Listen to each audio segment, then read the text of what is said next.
Olá, queridos, a paz de Cristo a todos. Que bom que nós estamos aqui mais uma vez para mais uma pré-aula da nossa escola bíblica. Eu me chamo Márcio, sou professor de escola bíblica e nós publicamos aqui neste canal uma série de estudos bíblicos e também dinâmicas para o melhor aprendizado dos alunos, professores e todos aqueles que amam estudar a palavra de Deus. Nesta oportunidade, nós apresentaremos aqui a lição número 2 da classe de juvenis, a qual tem como tema a plenitude dos tempos. Nessa lição nós temos 4 pontos que nós abordaremos aqui e a cada final de 2 pontos nós apresentaremos uma lição, ou seja, tem 2 dinâmicas, que nós utilizaremos como materiais um prato, um limão, água e copo. Tenho certeza que essas 2 dinâmicas estará clareando melhor o ensino de cada aluno, tá bom? Já convido a você que ainda não é inscrito, se inscreva no canal, curta os nossos vídeos, compartilhe também com seus alunos, seus colegas, do WhatsApp, da escola bíblica, para que mais pessoas possam também estudar conosco e serem abençoadas pelos conteúdos que serão publicados aqui neste canal, tá? A leitura bíblica, a leitura principal dessa lição está em Gálatas capítulo 4, verso 4, que vai dizer: mas vindo à plenitude dos tempos, Deus enviou o seu Filho, nascido de mulher, nascido sob a lei.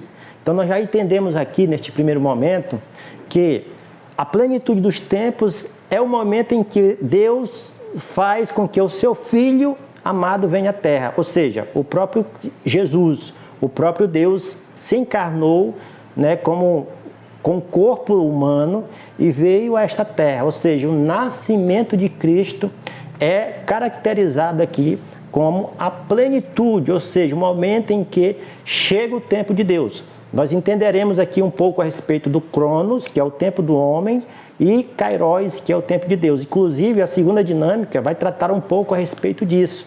A leitura bíblica em classe está em Isaías, capítulo 7, verso 14, Gálatas, capítulo 4, de 1 a 7, e também Lucas, capítulo 24, do 25 ao 31. Ponto número 1 vai tratar Cristo, o tema central da Bíblia, corretamente. Toda a Escritura Sagrada, os profetas, tudo aquilo que foi anunciado, aponta para Cristo, aponta para Jesus Cristo de Nazaré.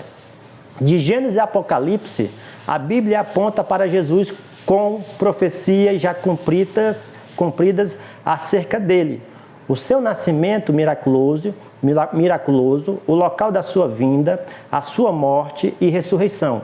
Também com promessas que se cumprirão, a exemplo de sua volta para buscar aqueles a quem Jesus prometeu preparar lugar, conforme João capítulo 14, verso 1 e a 3. Ou seja, toda a palavra de Deus, ela aponta para Jesus.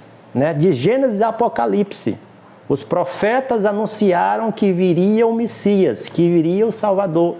Nós conhecemos aqui o profeta Isaías, que é denominado, que é conhecido como profeta messiânico.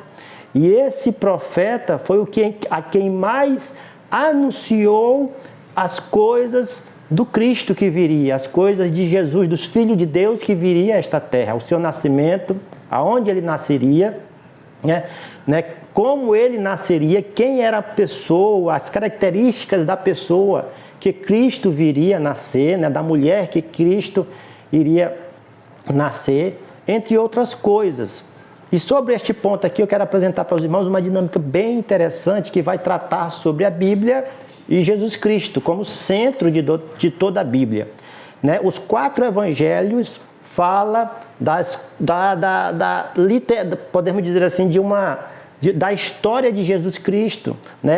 Os 4 evangelhos esclarecem aquilo que Jesus Cristo fez, aquilo que Jesus Cristo praticou, os seus milagres, e para que ele veio a este mundo.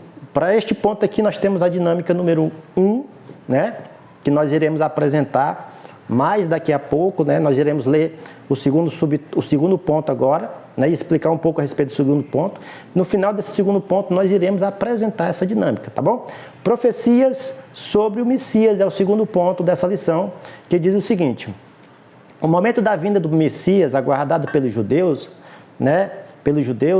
mas não aceito por todos, conforme João 1,11, está registrado em várias profecias com precisão e detalhes. Ou seja, O Messias veio, os judeus também esperavam o Messias, só que eles esperavam o Messias político, o Messias que fosse, que viesse com riquezas, né? O Messias que não tivesse, um Messias que tivesse uma grande influência política sobre a nação, né? Que vinha com a paz e iria então governar com autoridade e com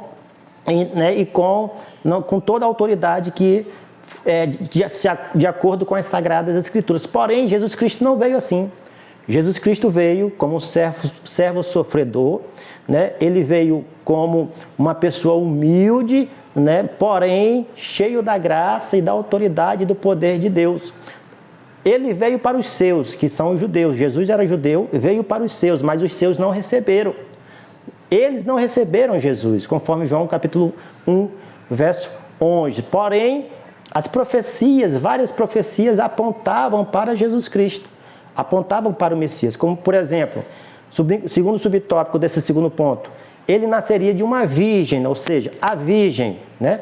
Em Isaías capítulo 7, verso 14, vai dizer que a virgem daria luz a um filho e o nome dele seria dado como Emanuel, que traduzido significa Deus conosco. Que a virgem conceberia e daria luz a um filho, né? Isaías capítulo 7, verso 14. A característica, a mulher, né? O que a mulher tinha que ter para poder receber o Filho de Deus, ela teria que ser virgem, conforme Isaías, a profecia de Isaías capítulo 7, verso 14. Isso se cumpriu literalmente quando Jesus Cristo veio, conforme Lucas capítulo 1, versículo 26 a 31, aonde o anjo Gabriel aparece para Maria, né, e avisa que ela, né, seria mãe de um filho, daria luz ao Filho de Deus. Aí ela pergunta, como se dará isso, sendo que não conheço homem algum, né? Como eu não conheço homem algum, ou seja, testifica naquele momento a palavra de Deus que ela era virgem. Segundo lugar, né, o segundo subtópico vai tratar sobre a cidade, mais uma profecia dos profetas que anunciaram que o Messias viria, apontando agora para a cidade. Miqueias, melhor dizendo, capítulo 5, verso 2, vai dizer o lugar aonde Jesus nasceria, né, que era em Belém. Essa profecia se cumpriu conforme Lucas capítulo 2, verso 6, quando Jesus nasce em Belém, né? O pai de Jesus, né, biológico, eu digo assim, humano, né, José e Maria, mãe de Jesus humana, eles então foram, né, para fazer um recenseamento, uma contagem de pessoas na sua cidade natal. E neste momento eles resolvem ir para Belém. E lá em Belém, então, cumpre-se essa profecia. Jesus é de Nazaré, cresceu, viveu em Nazaré, por isso que é conhecido Jesus o Nazareno. Porém, o nascimento dele foi em Belém, conforme um alistamento, por causa de um alistamento que ele foi convocado pelo decreto da parte de César Augusto, né? E por isto eles tiveram que sair, né, da sua cidade e ir a Belém. E lá em Belém nasce o Senhor e Salvador Jesus Cristo, conforme, né, cumprindo-se então a profecia de Miqueias, capítulo 5, verso 2. Deus conosco, que foi o que apareceu, o nome que o anjo Gabriel, né, o profeta Isaías falou, né, que viria o homem e ele se daria, então, seria bem clara essa profecia que se daria, então, o nome dele, que traduzido significaria, então, Deus conosco. A clara citação de Isaías 7,14 está em Mateus, capítulo 1, 22 e 23, a respeito de Jesus. Ele seria chamado Emanuel, isto é, Deus conosco. Mas Mateus até destaca, tudo isso aconteceu para que se cumprisse, né, a profecia, o que foi dito pelo profeta Isaías, né, conforme verso 22, né? Jesus, o verbo se fez carne e habitou entre nós, conforme João 1,14, né? E todas as coisas foram feitas por ele, conforme João 1, verso 1 ao 3. E quem é o verbo? O verbo era Deus, conforme João capítulo 1, ou seja, o próprio Cristo encarnado veio a esta terra. Se cumprindo então todas as profecias do Antigo Testamento mediante os profetas. Neste ponto aqui, nestes dois pontos, eu quero fazer uma dinâmica bem interessante. Os irmãos, o professor vai fazer isso com seus adolescentes, vai levar um prato para a sala de aula, uma dinâmica bem interessante, e vai levar um limão também para a sala de aula. O professor vai chamar um voluntário, né? um adolescente voluntário, um aluno voluntário, e vai falar para ele o seguinte: olha, aqui nesse prato e esse limão, você vai tentar centralizar o limão bem no meio do prato. E aí o aluno vai tentar fazer isso, vai fazer essa jogada, vai tentar centralizar, né? Vai tentar centralizar o limãozinho no meio do prato. Pode usar o fundo do prato assim, ou então assim, se quiser. Mas eu acho melhor fazer assim, porque aí o limão não corre risco de cair. E aí o aluno vai tentar centralizar, né? Vai tentar centralizar, vai fazer todo esse jogo. E vai chegar um determinado momento que o aluno vai conseguir botar o limãozinho no centro, igual eu consegui aqui agora. Se os irmãos observarem, não está bem no centro não, mas está mais ou menos no centro, certo? E aí, o professor, quando o aluno concluir essa tarefa, o professor vai pedir para o aluno sentar, e aí ele vai fazer a aplicação dessa dinâmica. Ele vai dizer que o prato representa a Bíblia. O prato representa a Bíblia. E o limão, ele vai representar Jesus Cristo, certo? O prato representa a Bíblia e o limão vai representar Jesus Cristo. Quando o aluno estava tentando colocar Jesus Cristo no meio, no centro, né, fazendo todo o jogo, o manejo para que o limão pudesse ficar no centro, a mesma coisa a Bíblia faz. Ela indica, né, ela direciona, né, ela conduz todas as Sagradas Escrituras para apontar para Jesus Cristo, porque Ele é o centro da mensagem. Jesus Cristo é o centro da mensagem bíblica. Sem Ele, nada poderia ter sido feito. Jesus é o Todo-Poderoso, é Ele em quem criou todas as coisas. A palavra de Deus, os profetas, desde Gênesis a Apocalipse, aponta para Jesus. Se nós temos a Bíblia como a nossa única regra de fé e prática, e nós não reconhecemos Jesus Cristo, que é o centro da mensagem bíblica, como o nosso único e suficiente Salvador, é em vão. Por isso que é necessário nós crermos na Bíblia, mas sabendo que o principal, né, autor é o Espírito Santo, que aponta para Jesus Cristo em todas as Sagradas Escrituras. Tá bom, meus queridos irmãos? Esta é a primeira dinâmica, tá bom? Nós já iremos prosseguir para o terceiro e o quarto ponto. Também no final nós apresentaremos outra dinâmica. Se você está gostou desta dinâmica, curta, compartilhe assim com seus amigos, em grupos de WhatsApp, grupos da igreja, né? Os professores da Escola Bíblica Dominical, os alunos, ou seja, faça com que esse vídeo possa chegar mais longe, mais pessoas possam então estudar conosco a poderosa palavra de Deus. Terceiro ponto dessa lição vai tratar sobre a razão da sua vinda.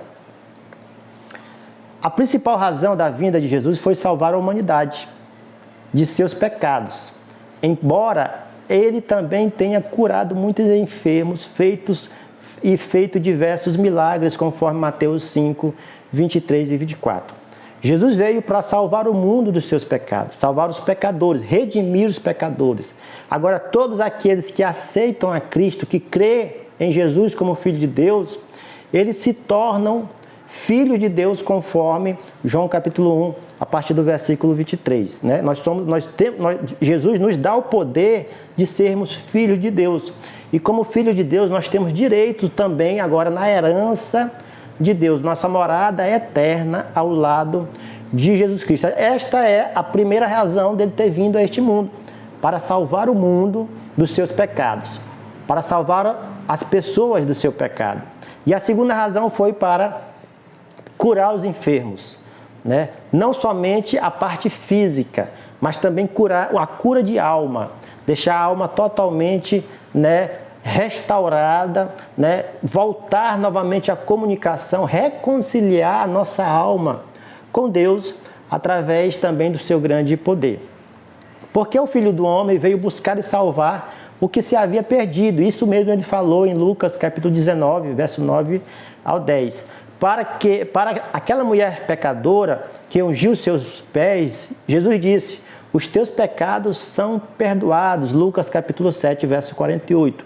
Prova bíblica que Jesus veio para essas coisas: salvar o homem dos seus pecados e curar também as mulheres, os homens, todos aqueles que aceitam a Ele como seu Salvador pessoal da sua vida. E essa cura é tanto cura física, Jesus tem poder para curar homens, enfermidades, né, das suas doenças, e também para salvar pecados, porque ele é o próprio Filho de Deus.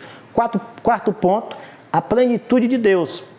Certa vez, antes mesmo de curar um paralítico, Jesus disse que o perdoava pelos seus pecados, conforme Lucas capítulo 5, verso 20.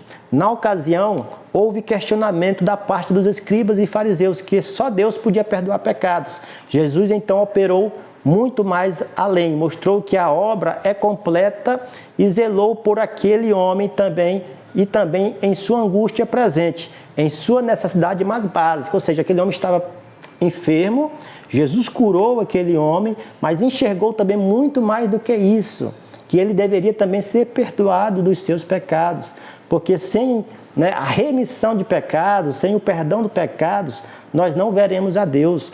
E Jesus veio como cordeiro mudo que foi levado ao matadouro, conforme Isaías 53, verso de número 7. Por que cordeiro? Porque apontando para os sacrifícios do Antigo Testamento. Degolava-se o cordeiro, matava o cordeiro, nesse cordeiro, o sangue desse cordeiro era apresentado a Deus no lugar santo dos santos pelo sumo sacerdote. E Jesus é o nosso cordeiro pascual. Jesus é o Cordeiro de Deus que tira o pecado do mundo. Ele veio para fazer isso, para tirar esse pecado do mundo. E aí, quando ele chegou, aconteceu toda a plenitude de Deus. O tempo de Deus se estabeleceu naquele momento, na vinda de Jesus Cristo, esse período. Por quê? Porque ali estava sendo consumado todas as coisas. Ali estava começando a obra de salvação. Percebe-se, meus queridos professores, alunos, que quando Jesus Cristo morre na cruz, ele entrega o seu espírito, ele diz: está consumado.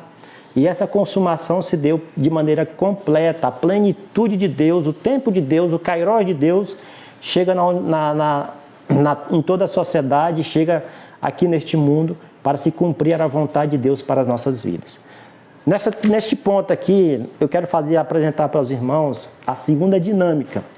Essa dinâmica, os irmãos, o professor vai precisar de dois materiais: um copo vazio, pode ser até um copo descartável, né, aí da sua igreja, se você tiver, né, e resolver fazer essa dinâmica com um copo, e água dentro de uma jarra ou dentro de um outro recipiente qualquer. O que o copo vai representar? O copo vai representar, né, ou melhor dizendo, a borda do copo, ela vai representar, a borda do copo vai representar o tempo de Deus, o Kairos de Deus. O tempo de Deus que é diferente do nosso tempo, né? Certo? A água vai representar o Cronos, o tempo do homem, o tempo meu e o tempo seu, meu querido professor e meu querido aluno. Nosso tempo é cronológico, por isso que a palavra cronologia vem da palavra grega que significa cronos. Nosso tempo é diferente do tempo de Deus, que vai representar pela borda do copo, certo? E aí, o professor vai utilizar novamente mais um aluno para que ele possa, então, participar também desta dinâmica, certo? O aluno vai pegar e vai colocar um pouco de água no copo, certo? A água representa o tempo nosso do homem e o copo representa, né, a borda do copo, melhor dizendo, vai representar o Kairos, o tempo de Deus, né? O professor vai dizer para ele colocar um pouco de água e vai dizer assim, o professor vai, na hora que ele colocar o copo de água, o professor vai dizer assim: coloque uma quantidade X de água representando a santificação, certo? O aluno vai colocar água, um pouquinho de água, e está aqui, o copo chegou. A santificação, né, que é um processo que nós passamos dia após dia, aprendendo mais da palavra, sendo a cada dia mais santo diante do Senhor, sendo transformado de dentro para fora, ela chegou no nosso tempo, né? Chegou no nosso tempo, mas não atingiu ainda a sua plenitude, né? Não atingiu ainda a glória eterna. Chegará um momento em que este corpo corrompido se tornará em um corpo incorrompido, conforme 1 Coríntios capítulo 15, a partir do versículo 50. O corpo que que pode se corromper se tornará em um corpo incorruptível, né? Um corpo de glória, semelhante ao do nosso Senhor Jesus Cristo, através do processo da santificação, que chegará o momento ápice, né? O momento da sua plenitude. Então, a água, foi botado um pouquinho de água, e o nosso tempo ainda não alcançou o tempo de Deus, o Kairos de Deus. Aí o professor vai pedir novamente para o aluno colocar mais um pouco de água, que vai representar agora, né, a fé. A fé, em cima da santificação, cresceu mais um pouquinho a água. O nosso tempo se aproximou do Kairos de Deus, mas ainda não chegou em toda a sua plenitude, em toda a sua totalidade. E aí o professor vai pedir para o aluno colocar mais um pouquinho de água, representando o arrebatamento da igreja. Quando ele colocar mais um pouco de água e representar o arrebatamento da igreja, chega então o tempo de Deus, o Kairos de Deus, na borda do copo. Chegou então o momento do arrebatamento da igreja, o nosso corpo é transformado e é glorificado e é semelhante ao do Senhor Jesus, não tem mais corrupção no nosso corpo será um corpo perfeito, né, através da santificação. Então, o nosso tempo se iguala com o tempo de Deus e acontece então o arrebatamento da igreja, e todas as coisas acontecem neste tempo. Tá bom, meus queridos irmãos? Uma reflexão para os queridos professores, queridos alunos, entenderem que o nosso tempo é diferente do tempo de Deus, e a plenitude de Deus chegará em nossas vidas e no momento certo, no momento oportuno, tá bom? Fiquem todos na paz. Eu espero que você tenha gostado destas rápidas, né, comentários aqui na nossa lição, e dinâmicas também bem criativas, para que todos possam aprender juntos, tá bom? Fiquem todos na paz, curtam nossos vídeos, compartilhem, ajude-nos a alcançar mais vidas, que esse é o nosso propósito, para a glória do nosso Deus e do nosso Senhor e Salvador Jesus Cristo. Amém? Fiquem todos na paz.